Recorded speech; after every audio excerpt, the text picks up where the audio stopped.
Assalamualaikum warahmatullahi wabarakatuh. Perkenalkan, nama saya Syara Alfia Fitriani dengan nomor induk mahasiswa 119202343. Mahasiswa Universitas Islam Negeri Sunan Gunung Jati, Bandung, Fakultas Tarbiyah dan Keguruan, jurusan Pendidikan Agama Islam, kelas 2F. Salam sejahtera untuk kita semua. Di sini, saya akan mencoba membahas tema pendidikan dengan judul Tantangan Pendidikan di Masa Pandemi. Persebaran virus corona yang masif di berbagai negara memaksa kita untuk melihat kenyataan bahwa dunia sedang berubah. Kita bisa melihat bagaimana perubahan-perubahan di bidang teknologi, ekonomi, politik, bahkan pendidikan di tengah krisis COVID-19 ini.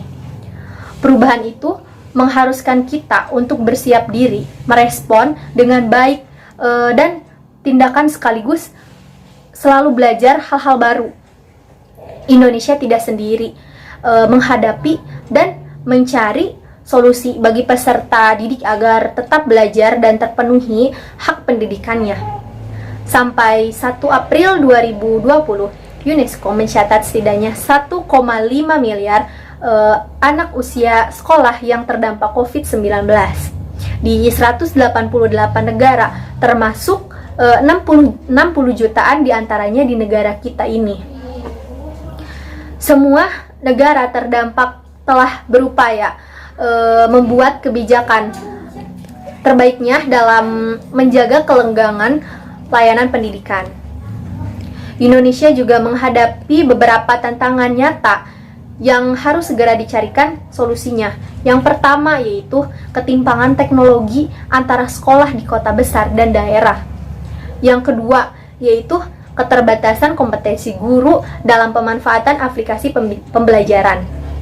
Yang ketiga yaitu keterbatasan sumber daya untuk pemanfaatan teknologi, internet dan kuota. Yang keempat yaitu relasi guru, murid, orang tua dalam pembelajaran daring yang belum integral ini. Pemberlakuan kebijakan physical distancing yang kemudian menjadi dasar pelaksanaan belajar dari rumah dengan pemanfaatan teknologi informasi yang berlaku secara tiba-tiba tidak jarang membuat pendidik dan siswa kaget, termasuk orang tua, bahkan semua orang yang berada dalam rumah. Pembelajaran teknologi informasi memang sudah diberlakukan dalam beberapa tahun terakhir ini dalam sistem pendidikan di Indonesia. Namun, pembelajaran daring yang berlangsung sebagai kejutan dari pandemi COVID-19 ini membuat kaget hampir di semua lini.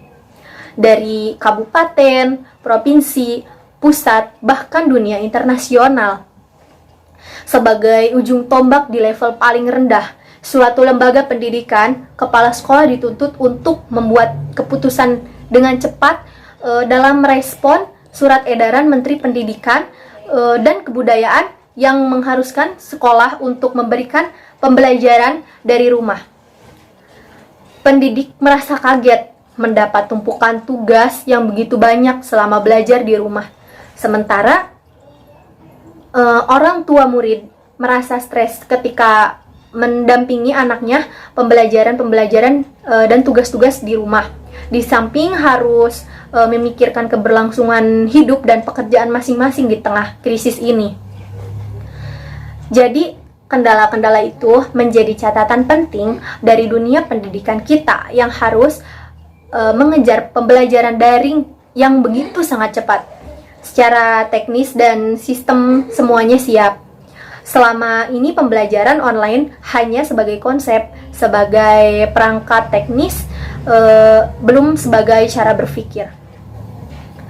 Sebagai paradigma pembelajaran juga. Padahal pembelajaran online bukan metode untuk mengubah belajar tatap muka dengan aplikasi digital. Bukan pula membebani siswa dengan tugas yang begitu menumpuk setiap harinya. Pembelajaran secara online harusnya mendorong siswa menjadi kreatif, mengakses sebanyak mungkin sumber pengetahuan menghasilkan karya, mengasah wawasan, dan ujungnya membentuk siswa menjadi pelajar sepanjang hayat. Dari tantangan-tantangan itu, kita harus berani melangkah untuk menjadikan pembelajaran online sebagai kesempatan menginformasikan pendidikan kita. Ada beberapa langkah yang dapat menjadi renungan bersama dalam perbaikan sistem pendidikan, khususnya terkait pembelajaran daring. Yang pertama yaitu guru harus bisa mengajar jarak jauh yang notabene harus menggunakan teknologi. Peningkatan kompetensi di semua jenjang untuk menggunakan aplikasi pembelajaran jarak jauh mutlak dilakukan. Yang kedua yaitu pemakaian teknologi pun juga tidak asal-asalan. Ada ilmu khusus agar pemanfaatan teknologi dapat menjadi alat mewujudkan tujuan pendidikan, yakni teknologi pendidikan atau TP. Pembelajaran online tidak hanya memindah proses tatap muka, menggunakan aplikasi digital dengan disertai tugas-tugas yang menumpuk. Ilmu teknologi pendidikan mendesain sistem agar pembelajaran online menjadi efektif dengan mempertimbangkan tujuan pendidikan secara khusus. Prinsip-prinsip pemanfaatan teknologi yang harus menjadi acuan guru dalam pemanfaatan teknologi yaitu mampu menghadirkan fakta yang sulit dan langkah ke dalam kelas, memberikan ilustrasi fenomena alam dan ilmu pengetahuan, memberikan ruang gerak siswa untuk bereksplorasi, memudahkan interaksi dan kolaborasi antara siswa dengan guru dan siswa dengan siswa, menyediakan layanan secara individu tanpa henti. Yang ketiga yaitu pembelajaran daring harus menjadi bagian dari semua pembelajaran, meskipun hanya sebagai komplemen. Intinya supaya guru membiasakan mengajar online, pembelajaran sistem belajar online, sistem untuk memberlakukan pembelajaran online dalam setiap mata pelajaran atau mata kuliah. Guru atau dosen juga harus menerapkan pembelajaran berbasis teknologi sesuai kapasitas dan ketersediaan teknologi saat ini. Inisiatif kementerian menyiapkan portal pembelajaran daring rumah patut didukung, meskipun urusan daring saat COVID-19 yang memaksa siswa dan guru menjalankan aktivitas di rumah. Tetap perlu dukungan penyediaan layanan daring yang ada di Indonesia ini. Yang keempat yaitu guru harus punya perlengkapan pembelajaran online. Peralatan TIK minimal yang harus dimiliki guru adalah laptop dan alat pendukung video conference. Keberadaan perangkat minimal yang harus dimiliki guru sangat perlu difikirkan bersama pemerintah kabupaten kota, provinsi, dan pusat, termasuk orang tua untuk sekolah yang diselenggarakan oleh masyarakat. Sudah banyak vintage yang bergerak di bidang pemberian bantuan pengadaan perangkat teknologi, baik untuk siswa, guru, maupun untuk sekolah.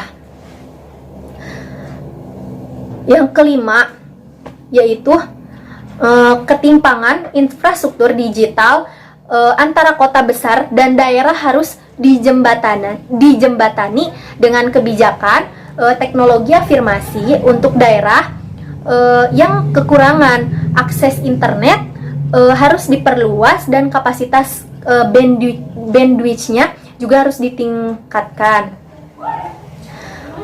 Pemerintah Indonesia sudah berhasil membuat infrastruktur komunikasi palaparing yang diresmikan Bapak Presiden Joko Widodo di akhir tahun 2019 kemarin menjadi tulang punggung infrastruktur digital dari Aceh hingga Papua.